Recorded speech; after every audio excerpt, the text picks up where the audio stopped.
Hey all you tricksters, welcome back to What's New in the eShop. In this series, I take a look at the new eShop games that are coming out on the Nintendo Switch.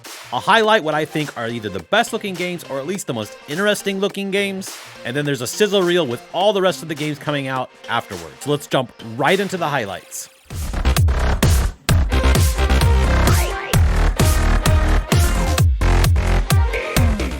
So first of all, on June 13th, for the price of $18.99, we have Jumanji: The Curse Returns.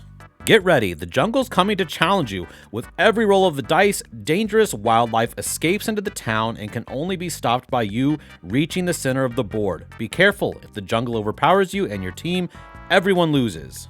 You'll need a full team of 4 players to defeat the jungle. If you're missing a player or 2, AI companions will join and fill empty spots. Become Alan, Sarah, Peter, and Judy, or the brand new characters Coach Holly and Lucas Garcia. Choose your magical Jumanji token, elephant, rhino, crocodile, or monkey. Survive encounters with creatures and plants from the deepest depths of the Jumanji jungle. You'll face down giant mosquitoes, lions, rhinos, crocodiles, and even carnivorous plants. You'll also need to dodge attacks from the legendary hunter Van Pelt.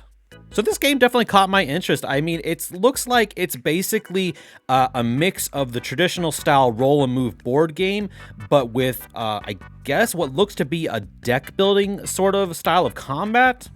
I definitely think for a licensed game, it doesn't look like a total cash grab. It looks like there might be something there worth looking into. Unfortunately, though, the Steam reviews are quite mixed. A lot of the reviews said that the gameplay can get quite monotonous. Again, this is from a release on the PC all the way about a year ago, so who knows if the Switch version might have some updates or tweaks to the gameplay that might make it a little bit better. But if nothing else, maybe you'll have a nice little solid board game / card combat game you can play with your kids or your family. Next, on June 15th, for the price of $9.99, we have Dadish 3. Now, I'm not going to read the description for this game. I've actually received a key for it, and there's no embargo, so I can talk about it right now. This is a super charming and absolutely phenomenal retro-style platformer. You play as a radish dad, and he is seeking out his children who have been kidnapped by all these other kind of weird vegetables and other creatures. This game also features the introduction of Mamato, which is the mother of all the children. So there'll be some levels where you'll actually jump on top of Mamato, and it becomes sort of this auto bouncing kind of platformer challenge.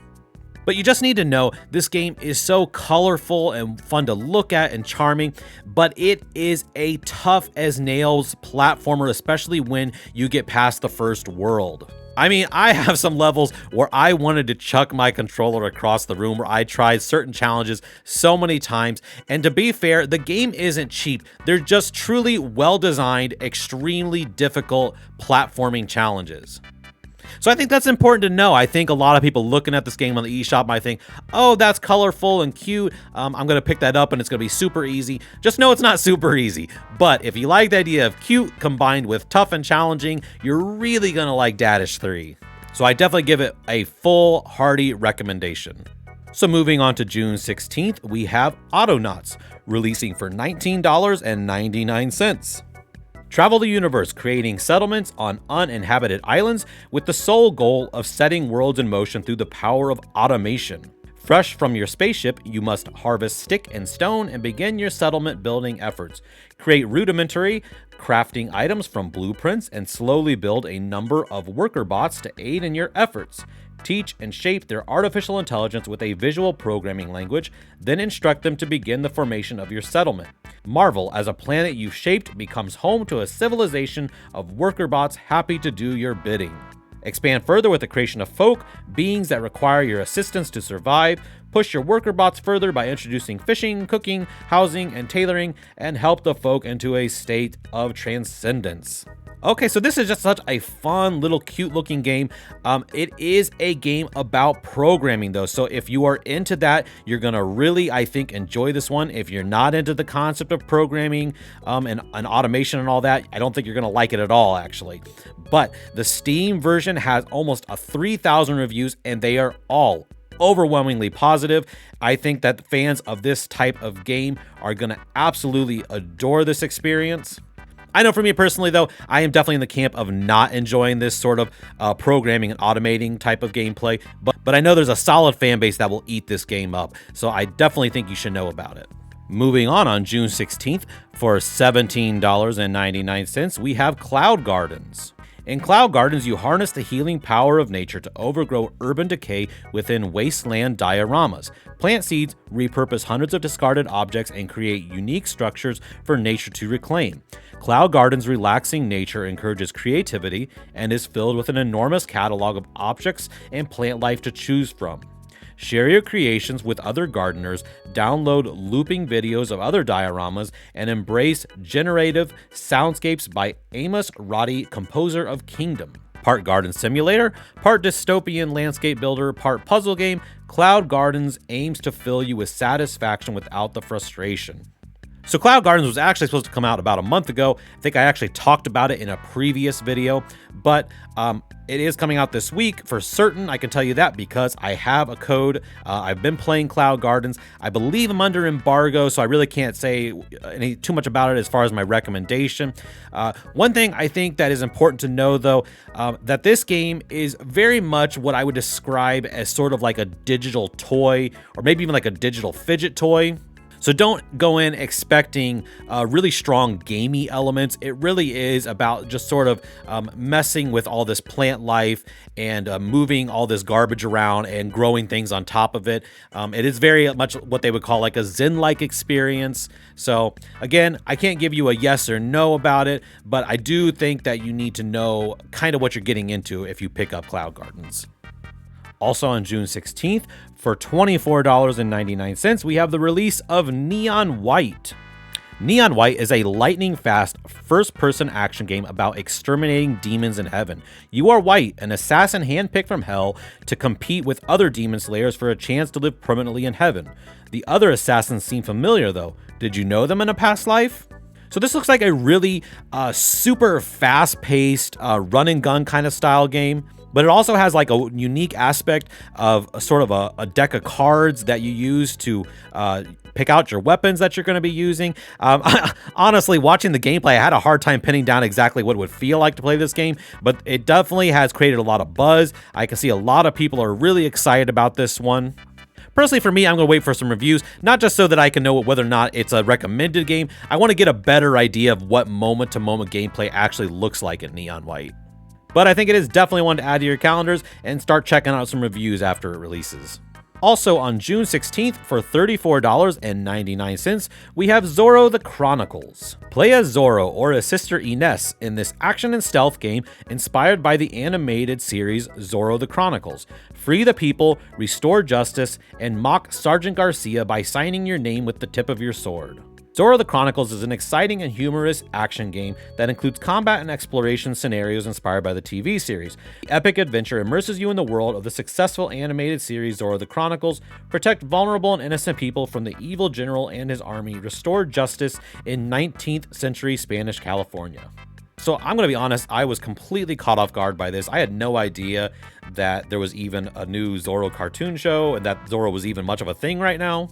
But apparently it's enough to get its own licensed game, and I thought I would include it here because even though it does look like a licensed game, it doesn't look like a total cash grab. It looks like it has some interesting ideas. Watching a lot of the gameplay, it looks like it has some really cool stealth mechanics, where you're clambering over buildings and positioning yourself. I thought the combat even looked a little bit like sort of like Arkham Asylum style combat, bouncing between enemies and parrying and reacting that way.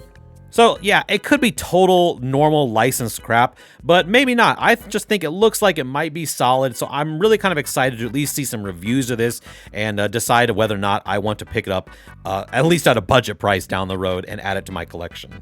Also on June 16th, for $24.99, but with a sale price that lasts until June 23rd for $22.49, we have the supremely anticipated Teenage Mutant Ninja Turtles Shredder's Revenge. I'm not even going to bother reading their own description. I'm just going to talk a little bit about the Turtles, personally what they mean to me.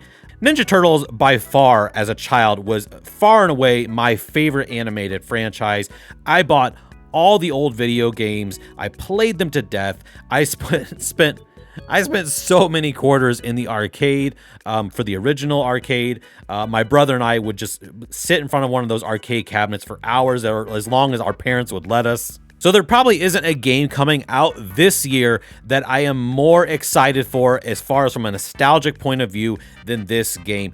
And this game comes to us from the developer Tribute Games. And Tribute Games has made some amazing titles, including the absolutely phenomenal Panzer Paladin, one of my absolutely favorite old school style Nintendo Switch platformers. You really should check out Panzer Paladin if you haven't before. So I'm so excited because I know the developer is an amazing developer, that this game is in good solid hands. I'm not even going to bother waiting for reviews. I'm going to jump right in on launch day. I'm so excited to try this one.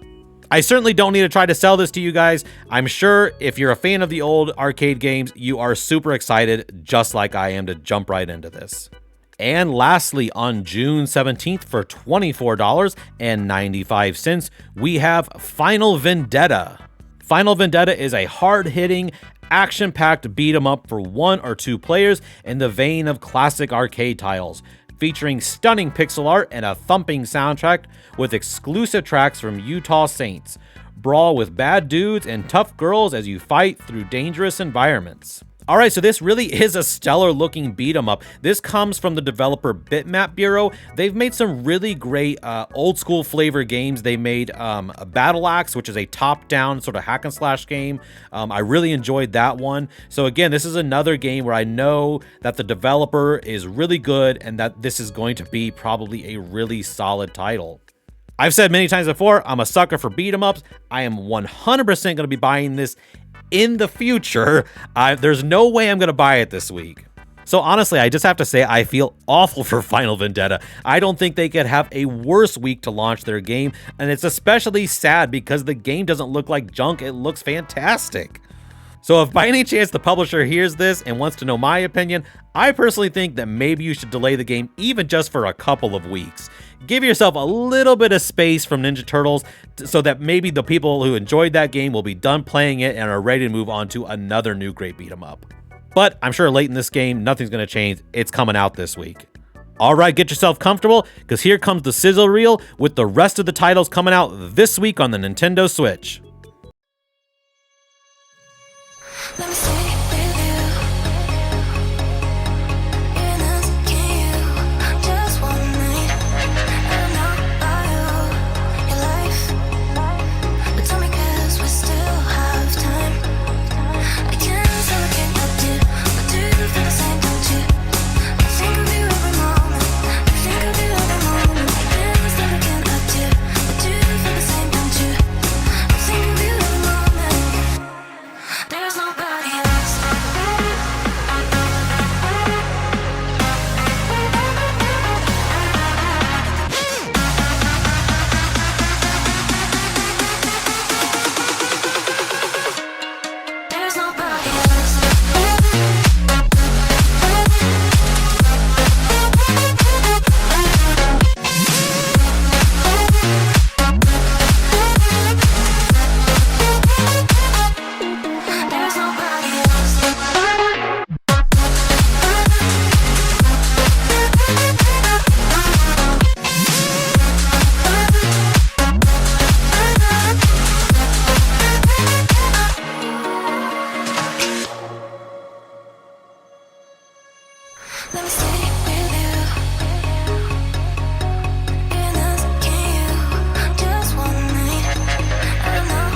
So tell me, what'd you think of this week's new releases? We've got some really solid options in my opinion.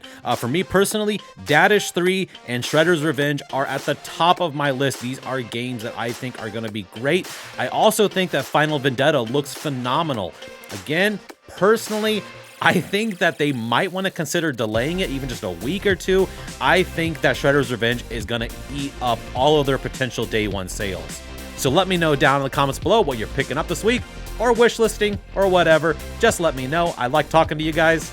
So until next time, all you tricksters, I hope you have great gaming. Bye-bye.